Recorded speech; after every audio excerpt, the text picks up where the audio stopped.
Ассаляму алейкум, менің каналыма қош келдіңіздер.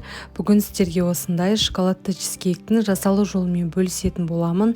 Және де керек заттардың барлығын осы жерге және де описанияға толық жазып қоямын. Міндетті түрде видеоны соңына дейін қарап, каналыма тіркеліп қоюды ұмытпаңыз. Ең алдымен бізге чизкейктің қамырын илеуіміз қажет болады. Жұмыртқамызды жарып, қантымызды салып, және де ерітілген сары майымызды құйып, барлығы толықтай ерігенше венчиктің көмегімен жақсылап араластыратын боламыз. Келесі кезекте какао және де өлшенген ұнымызды разрыхительдің барлығын қосып, осылай венчикпен басын араластырамыз. Келесі қолымызбен жұмсақ қамыр илеуге кірісетін боламыз. Қамырымызды өте қатты қылмаймыз, әйтпесе чизкейкіміз қатып қалуы мүмкін. Қамырымыз дайын болғаннан кейін осылай целлофанға орап, бөлме температурасына қоятын боламыз. Келесі салмасын дайындауға кірісеміз. Бізге сметана 20%-дық міндетті түрде қажет болады. Оған қантымызды және де какао, бірден жұмыртқамызды жарып, барлығын, яғни бірдей масса болғанша жақсылап, яғни венчиктің көмегімен араластыратын боламыз.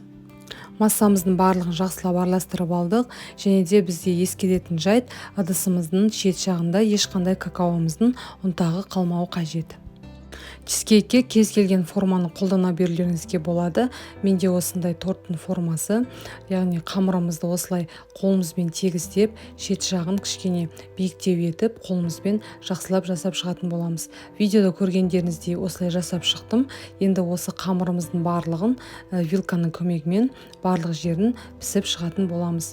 Өйткені духовкаға салған кезде қамырымыз көтеріліп кетпеуі қажет. Келесі кезекте дайын салмасын осылай қамырымыздың бетіне жақсылап құйып шығатын боламыз. Қамырымызды құйып болғаннан кейін осылай вилканың көмегімен шет жақтарын осылай әдемілеп, түзулеп, барлығын бірдей етіп жасап шығатын боламыз. Чизкейкіміздің шет жағы осындай көлемде болу қажет, сол кезде ішіндегі салмасы тасып кетпейтін болады. Келесі қызып тұрған духовкамызға 180 градуста 45 минут көлемінде чизкейкіміз толықтай піскенше жақсылап пісіріп алатын боламыз.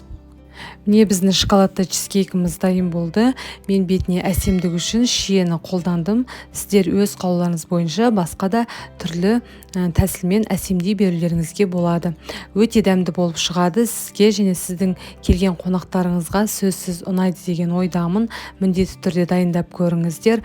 Каналыма тіркеліп, пікір қалдырып, қоңырауша белгісін басып қойыңыздар. Барлығыңызға ас болсын.